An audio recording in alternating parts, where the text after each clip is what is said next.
2025년 6월 이스라엘이 이란의 핵심 군사 시설을 기습 타격합니다. 그 직후에 이란의 대규모 미사일 반격이 이스라엘 영공을 뒤덮고요. 사태를 관망하던 미국마저 군사적 개입을 선언하면서 중동 전체가 걷잡을 수 없는 극도의 긴장 상태로 빠져듭니다. 여러분, 이 시나리오가 그저 영화 속 이야기나 먼 미래의 디스토피아처럼 들리시나요? 환영합니다. 매일 뉴스 헤드라인을 장식하지만 그 이면의 복잡한 실타래를 풀기에는 사실 너무 벅찬 주제들이죠. 오늘 저희의 심층 탐구 목적이 바로 거기 있습니다. 오늘 우리의 임무는 이 쏟아지는 정보 속에서 끝내지 않는 중동 갈등의 근본 원인과 그 숨겨진 메커니즘을 완벽하게 파악할 수 있는 지식의 지름길을 여러분께 제공하는 것입니다. 네, 맞습니다. 그리고 우리가 오늘 살펴볼 자료들의 스펙트럼도 굉장히 흥미롭거든요. 이스라엘과 아랍의 초기 갈등을 다룬 역사 다큐멘터리 영상부터 1916년 서방 세계의 그 치명적인 비밀 협정을 파헤친 심층 시사기사, 또 1973년 제1차 석유 파동의 진짜 원인을 미국 국내 정치-경제 구조로 날카롭게 해부한 학술 논문, 그리고 최근 사우디아라비아와 이란의 피비린내 나는 대리전을 분석한 백과사전 자료까지 두루 준비했습니다. 와, 엄청나네요. 그렇죠. 단순히 파편화된 사건들을 나열하는 게 아니라요. 이 거대한 역사의 톱니바퀴가 어떻게 맞물려 돌아가는지 그 작동 원리를 제대로 파헤쳐 볼 겁니다. 네, 좋습니다. 근데 본격적인 이야기에 앞서서 청취자 여러분께 아주 중요하게 짚고 넘어갈 점이 하나 있습니다. 오늘 다루는 내용에는 역사적, 종교적, 또 정치적으로 매우 민감하고 상충하는 양극단의 견해들이 포함되어 있거든요. 그래서 저희 두 사람은 이 갈등에서 어떠한 편도 들지 않는다는 점을 명확히 하고 싶습니다. 맞습니다. 절대 특정 국가나 진영의 정치적 관점을 지지하는 게 아니고요. 네, 오직 원본 자료들에 담긴 사실과 아이디어, 그리고 각 진영의 입장을 객관적인 관찰자의 시선으로 여러분께 전달할 뿐입니다. 그러니까 우리는 이 복잡한 지도를 읽어드리는 가이드일 뿐인 거죠. 어떤 가치 판단이나 도덕적 결론을 강요하지 않습니다. 모든 판단은 온전히 청취자 여러분의 몫입니다. 정확합니다. 좋습니다. 그럼 다시 오프닝의 질문으로 돌아가 보죠. 도대체 왜 이들은 수십 년, 아니 수백 년간 멈추지 않고 이토록 지독하게 싸우는 걸까요? 사실 이 질문을 풀려면 인류가 전쟁을 끝내는 가장 이성적인 방법인 협상이 어떻게 한 국가에 의해 철저히 농락당했는지부터 봐야 합니다. 자료를 보면서 제가 떠올린 건 그 집 한 채를 두고 세 명의 다른 매수자한테 동시에 2중 3중 계약을 남발한 악덕 부동산 업자였어요. 바로 영국의 이야기죠. 아, 그 부동산 사기극 비유가 딱 맞네요. 그게 바로 1차 세계대전 당시 영국이 오스만 제국을 내부에서 붕괴시키려고 벌인 치밀한 외교전이었습니다. 첫 번째 계약자는 아랍이었죠. 1915년에 맥마혼 후세인 서한을 통해서 영국은 아랍이 오스만 제국에 맞서 싸워주면 전쟁 후에 거대한 아랍 통일 독립 왕국을 세워주겠다고 약속합니다. 진짜 철석같이 믿게 만들었잖아요. 그렇죠. 이 약속을 굳게 믿은 아랍 청년들은 전선에서 기꺼이 피를 흘렸고요. 그런데 영국은 테이블 밑에서 프랑스랑 두 번째 계약서를 쓰고 있었습니다. 우리가 익히 아는 1916년의 사이크스-피코 비밀협정이죠. 여기서 제가 정말 소름 돋았던 건 이 국경선이 단순히 강대국들의 무지나 지리적인 실수로 그어진 게 아니라는 점입니다. 중동 국경선의 무려 52%가 자연지형이나 민족 분포를 철저히 무시한 기하학적 직선으로 이루어져 있다는 통계가 나오거든요. 이게 의미하는 바가 뭘까요? 애초에 통치하기 쉽게 분열을 조장하려는 다분히 의도적인 분할 통치 기하학 아니었을까요? 아주 예리한 지적입니다. 그 프랑스는 유라시아 진출의 교두보로 시리아랑 레바논을 원했고요. 영국은 해군과 산업에 필수적인 석유가 묻힌 이라크의 모술, 키르쿠크, 그리고 지정학적 요충지인 팔레스타인을 원했습니다. 이들은 그냥 자신들의 이익에 맞춰서 자를 대고 선을 그어버린 거예요. 와, 진짜 남의 땅에다가 마음대로 선을 그어버린 거네요. 네, 그 결과로 하나의 독립국가를 꿈꿨던 쿠르드족은 4개국으로 갈기갈기 찢겨나갔습니다. 반대로 수백 년간 서로를 혐오하던 이질적인 종파와 부족들은 이라크나 시리아 같은 인위적인 국가의 울타리 안에 억지로 갇히게 된 거죠. 억지로 묶어놓은 거군요. 맞습니다. 끝없는 내전이라는 갈등의 폭탄을 아주 구조적으로 심어놓은 겁니다. 그리고 영국의 세 번째 사기극이 활용점정을 찍죠. 전쟁 자금이 바닥나니까 1917년에 벨푸어 선언을 통해서 로스차일드 가문 같은 유대인 금융가들한테 팔레스타인 땅에 유대인 국가 건설을 지지하겠다고 선언합니다. 아랍의 후세인한테 주겠다던 바로 그 땅을 유대인한테도 주겠다고 한 거예요. 완전히 이중 삼중 계약이죠. 그러니까요. 서구 열강이 이토록 엉망으로 찢어놓은 지도 위에서 이제 현실의 비극이 시작됩니다. 자로 그은 선들이 실제 사람들의 삶과 부딪히면서 팔레스타인 지역 내에 인구와 영토의 급격한 불균형이라는 시한폭탄이 막 째깍거리기 시작하죠. 그 폭탄의 위력은 숫자만 봐도 확실히 알 수 있습니다. 1922년만 해도 팔레스타인 지역 내 유대인 인구 비율이 11%에 불과했거든요. 11%요. 별로 안 됐네요. 네. 그런데 1948년 이스라엘 공국 직전에는 이 비율이 무려 82%까지 폭증합니다. 게다가 1947년 유엔 분할안에 따르면 원래 대대로 그곳에 살고 있던 아랍인들은 전체 영토의 43%만 갖게 되거든요. 세상에 원래 살던 사람들이 덜반도 못 갖게 된 거네요. 그렇죠. 불만이 폭발하는 건 너무나 당연한 수순이었고 결국 1948년 제1차 중동전쟁이 터집니다. 그런데 여기서 저는 다큐멘터리를 보면서 정말 논리적으로 이해가 안 가는 부분이 있었습니다. 당시 유대인 인구는 65만 명이었고 이를 둘러싼 아랍연합국은 무려 1억 4천만 명이었습니다. 아니 상식적으로 다윗과 골리앗의 싸움이고 아랍의 압도적인 승리로 끝났어야 하는 거 아닌가요? 이스라엘은 도대체 어떻게 이긴 겁니까? 겉으로 드러난 인구수만 보면 아랍의 압승이 맞습니다. 하지만 전쟁의 양상을 결정지은 그 메커니즘은 전혀 달랐습니다. 아랍연합군은 규모만 거대했을 뿐 끔찍할 정도로 분열되어 있었거든요. 내부적으로 뭉치지 못했군요. 네, 이집트, 요르단, 시리아 같은 참전국들은 각기 다른 영토적 야심을 품고 있었고요. 심지어 통합된 지휘체계조차 없었습니다. 반면에 65만 명의 유대인들은 홀로코스트의 생존자이자 여기서 밀리면 그냥 지중해 바다로 빠져 죽는다는 극단적인 생존의 절박함으로 무장해 있었죠. 절박함의 크기가 달랐네요. 맞습니다. 이들은 하가나 같은 치밀하게 조직된 지하 민병대를 정규군으로 빠르게 전환시켰고 서구의 무기를 효율적으로 밀수입하면서 일사불란하게 움직였습니다. 결국 목숨을 건 조직력과 절박함이 1억 4천만이라는 숫자의 허수를 완전히 압도해버린 겁니다. 철저한 조직력과 생존 본능의 승리였군요. 이 대목에서 우리는 다큐멘터리 자료에 나타난 양측의 주장을 아주 객관적으로 짚어봐야 합니다. 양쪽 모두 결코 포기할 수 없는 자신들만의 확고한 정당성을 가지고 있기 때문이죠. 먼저 팔레스타인 아랍인들에게 이곳은 무려 2000년 가까이 살아온 조상 대대의 고향입니다. 앞서 말한 영국의 아랍 국가 독립 약속도 있었고요. 네, 영국의 약속이 컸죠. 이들에게 유대인은 갑자기 들이닥쳐서 내 집을 빼앗는 침략자일 뿐입니다. 게다가 예루살렘은 무함마드가 승천한 곳으로 이슬람의 3대 성지 중 하나잖아요. 반면에 이스라엘의 주장 역시 강력한 역사적, 국제법적 근거를 댑니다. 이들은 아랍인이 이 땅을 정복하기 한참 전부터, 그러니까 이미 1500년 이상 유대인들이 지배했던 땅이라는 역사적 연원을 굉장히 강조합니다. 원조는 우리다 이거죠. 그렇죠. 또한 국제연맹의 위임을 받은 영국의 벨푸어 선언과 유엔 분할안을 통해서 국제법적 정당성을 확실히 확보했다고 주장하죠. 그리고 오스만 제국 붕괴 후에 아랍권은 이미 7개나 되는 광활한 독립국가를 얻었는데 왜 유대인들의 작은 국가 하나만 인정할 수 없냐는 그런 억울함도 매우 큽니다. 종교적인 이유도 엄청나잖아요. 네, 종교적으로도 예루살렘은 유대교의 심장이죠. 통곡의 벽과 마사다 항전의 눈물겨운 역사가 서린 가장 거룩한 성지입니다. 양쪽 다 물러설 수 없는 이유가 너무나 명확하네요. 그래서 여기서 중동의 역설이 등장합니다. 보통 전쟁에서 한쪽이 이렇게 압도적으로 패배하면 항복을 하고 평화조약이 맺어지면서 갈등이 마무리되는 게 역사의 일반적인 흐름 아닙니까? 네.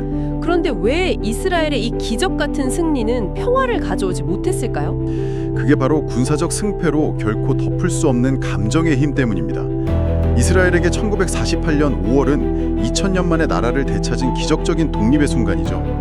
하지만 팔레스타인 아랍인들에게 그날은 하루아침에 70만 명이 고향에서 쫓겨나 평생을 떠도는 난민이 되어버린 나크바, 즉 대재앙의 날입니다. 대재앙이요? 와. 네. 전쟁에서의 굴욕적이고 압도적인 패배가 아랍인들에게 체념을 가르친 게 아니라요. 오히려 세대를 이어가는 씻을 수 없는 분노와 복수심을 깊게 각인시켜버린 겁니다. 쫓겨난 사람들의 그 깊은 절망과 맹목적인 분노가 결국 폭발하면서 1987년 하마스의 창설로 이어지고 내 목숨을 던져서라도 저들을 죽이겠다는 자살폭탄 테러나 인티파다 같은 극단적 저항의 악순환을 만들어낸 거군요. 네, 맞습니다. 압도적 승리가 오히려 영원한 불안을 잉태한 비극적인 결과인 셈이죠. 진짜 아이러니하네요. 그런데 팔레스타인 땅에서 피어오른 이 감정의 불씨는 곧 주변 아랍국 전체로 들불창으로 번져나갑니다. 그리고 1973년 전 세계 경제에 목줄을 쥐고 흔든 제1차 석유파동, 즉 오일 쇼크라는 거대한 폭탄으로 터지게 되죠. 많은 사람들이 이 사건을 그저 아랍 산유국들이 똘똘 뭉쳐서 이스라엘 편을 드는 서방에 대항해 석유를 무기화한 사건 정도로만 기억하잖아요. 보통 그렇게들 많이 알고 계시죠. 하지만 우리가 분석한 학술 논문은 굉장히 충격적인 통찰을 제시합니다. 이 거대한 경제적 재난의 배후에 미국의 분열적이고 모순된 정책이 깊숙이 개입되어 있었다는 거죠. 정확히 짚으셨습니다. 석유파동은 단순히 아랍의 일방적인 자원 무기화가 아니라 미국 내부의 시스템적 오판들이 겹겹이 쌓여서 터진 구조적 붕괴였습니다. 그 첫 번째가 바로 당시 닉슨 행정부의 외교 안보 정책 분열이었습니다. 솔직히 이 부분은 논문을 읽으면서도 제가 좀 황당했습니다. 미국은 겉으로는 중동 평화를 중재하겠다고 나서지 않았습니까? 국무부가 나서서 아랍과 이스라엘을 화해시키려는 로저스 플랜을 아주 강력하게 추진하고 있었죠. 그런데 뒤로는 완전히 모순되는 행동을 하고 있었다는 거잖아요. 네, 당시 닉슨 대통령과 헨리 키신저 국가안보보좌관은 국무부의 평화 노력을 완전히 뒤집는 마쿠 공작을 벌이고 있었습니다. 소련의 영향력을 차단한다는 명목으로 이스라엘의 최신형 팬텀 전투기를 장기적으로 대량 지원하겠다는 미략을 맺은 거죠. 세상에, 국무부 몰래요? 네, 이스라엘 입장에서는 가만히 있어도 백악관이 최신 무기를 퍼주는데 굳이 국무부의 압박에 밀려서 아랍의 영토를 양보할 이유가 전혀 없었습니다. 평화회담은 당연히 결렬되었고요. 이에 분노한 이집트의 사다트 대통령과 사우디의 파이살 국왕이 수차례 강력한 경고를 보냈지만 미국은 이를 철저히 무시했습니다. 그 안일함의 대가가 바로 제4차 중동전쟁과 유가 폭등이었던 겁니다. 그런데 미국의 헛발질은 여기서 끝나지 않습니다. 두 번째 모순인 에너지 정책, 특히 외국 세액 공제라는 꼼수를 보면 진짜 기가 찹니다. 이건 마치 링 위에서 싸울 상대방의 복싱 체육관 등록기를 내가 대신 내주고는 아니 쟤는 왜 저렇게 주먹이 맵지? 하고 의아해하는 꼴 아닙니까? 그 비유가 당시 미국의 촌극을 아주 정확히 설명해 주네요. 당시 미국 정부는 사우디 같은 산유국에서 석유를 캐내는 자국 거대 정유사들의 이익을 보존해 주려고 기상천외한 제도를 도입합니다. 산유국들이 석유 회사들한테 이익의 50%를 세금으로 내라고 요구하니까 미국 정부가 그럼 사우디에 낸 세금만큼 미국에 낸 세금을 깎아주겠다고 한 겁니다. 와, 깎아주겠다고요? 네, 표면적으로는 기업 보호였지만 그 돈의 흐름을 추적해보면 어처구니 없는 결과가 나옵니다. 원래라면 미국 국고로 들어와야 할 그 막대한 세금이 사우디아라비아 등 아랍 산유국 정부의 금고를 직행해버린 거잖아요. 산유국들은 이 엄청난 오일머니를 바탕으로 국력을 키우고 외환 보유고를 든든하게 쌓았습니다. 즉 미국 국민의 세금으로 아랍 국가들이 미국을 상대로 석유를 무기화할 수 있는 강력한 경제적 맷집을 키워준 셈이 된 거죠. 세 번째 치명타는 미국 스스로의 목을 조른 국내 석유 가격 통제였습니다. 닉슨 행정부가 치솟는 인플레이션을 잡겠다고 석유의 이중 가격제를 실시하는 등 시장을 인위적으로 통제했거든요. 그러니까 정유사들은 마진이 안 남는 난방유 생산을 줄이고 돈이 되는 가솔린만 생산하게 된 거죠. 돈 되는 것만 만들게 된 거군요. 네. 결국 국내 수급 불균형이 극심해지고 자체 석유 생산이 위축되면서 하필 중동에 최악의 위기가 터지기 직전에 미국이 중동 석유에 대한 수입 의존도를 역사상 최고치로 끌어올리는 완벽한 자충수를 두고 맙니다. 와, 1973년의 거대한 충격은 거대 석유 기업들의 탐욕, 닉슨 행정부 내부의 주도권 암투, 그리고 근시안적인 에너지 정책이 아주 치밀하게 맞물려 터져버린 전 지구적 규모의 인지였네요. 바로 그겁니다. 그 시스템의 붕괴를 읽어내는 것이 이번 분석의 핵심입니다. 자, 지금까지 이스라엘과 아랍 그리고 서구 열강의 얽히고 설킨 타임라인을 따라왔는데요. 최근의 백과사전 자료는 우리에게 시선을 한 번 더 확장할 것을 요구합니다. 현재 중동의 화약고는 이스라엘 주변에만 있는 게 아닙니다. 이슬람 내부의 거대한 패권 다툼, 이른바 신중동 냉전이라 불리는 사우디아라비아와 이란의 지정학적 대리전입니다. 네, 이 두 나라가 왜 이토록 맹렬한 앙숙이 되었는지를 이해하려면 1979년 이란 이슬람 혁명이라는 분기점을 정확히 짚어야 합니다. 아야톨라 호메이니가 친미 왕정을 무너뜨리고 이슬람 신정 국가를 세우면서 강력한 반미, 반이스라엘 정서를 전면에 내세웠죠. 하지만 더 중요한 건 이란이 이 시아파 이슬람 혁명을 주변국으로 막 수출하려 했다는 점입니다. 파 종주국 사우디아라비아가 그렇게까지 극심한 안보 위협을 느낀 겁니까?